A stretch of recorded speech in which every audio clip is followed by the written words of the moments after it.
সম্মানিত প্রিয় বন্ধুগণ, আজকে খুবই অত্যন্ত গুরুত্বপূর্ণ একটি বিষয় নিয়ে উপস্থিত হইলাম। বিষয়টি হচ্ছে যে সকল ভাইয়েরা আপনি প্রিয় মানুষটিকে সময় দিতে পারতেছেন না, দীর্ঘদিন যাবৎ এই সমস্যায় ভুগতেছেন, লজ্জায় হতাশায় জীবন উপভোগ করতেছেন, কারো কাছে আপনি বলতে পারতেছেন না। আজকে শুধুমাত্র কেবলমাত্র একটি পাওয়ারফুল বিশ্বাস আমি আপনাদেরকে ঘরোয়া পদ্ধতিতে আমি আপনাদেরকে শিখিয়ে দিব। এই পদ্ধতিতে যদি আপনি এটি সেবন করতে পারেন তাহলে ইনশাআল্লাহ আপনার ভিতরে উপকার হবে। খুবই সহজ পদ্ধতিতে আমি আপনাদেরকে শিখিয়ে দিব।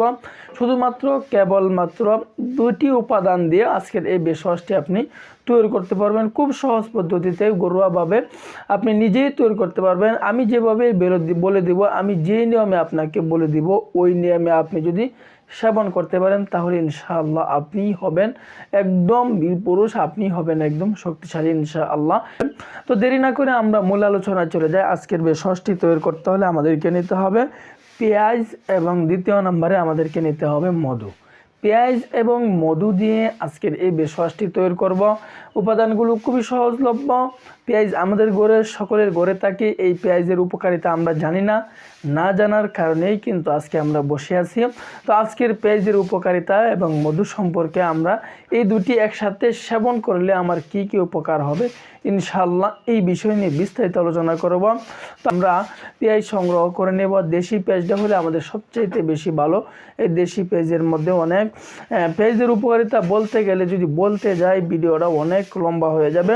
তো এই জন্য ওইদিকে যাচ্ছি না। আমরা পেঁয়াজ সংগ্রহ করে নেব। দেশি পেঁয়াজটা আমরা সংগ্রহ করে নেব। যখন আমরা দেশি পেঁয়াজটি সংগ্রহ করে নেব, সংগ্রহ করার পরে এই পেঁয়াজটাকে আমরা অল্প পরিমাণে পেঁয়াজ আমরা 5 গ্রাম পরিমাণে পেঁয়াজ ভালো করে কুচি করে কেটে নেব। ভালো করে ছোটো করে কুচি করে কেটে নেব। কেটে নেওয়ার পরে আমাদেরকে আরেকটা জিনিস সংগ্রহ করতে হবে, সেটা হচ্ছে মধু। একদম কাটি ক্লিন মধু আমাদেরকে সংগ্রহ করতে হবে।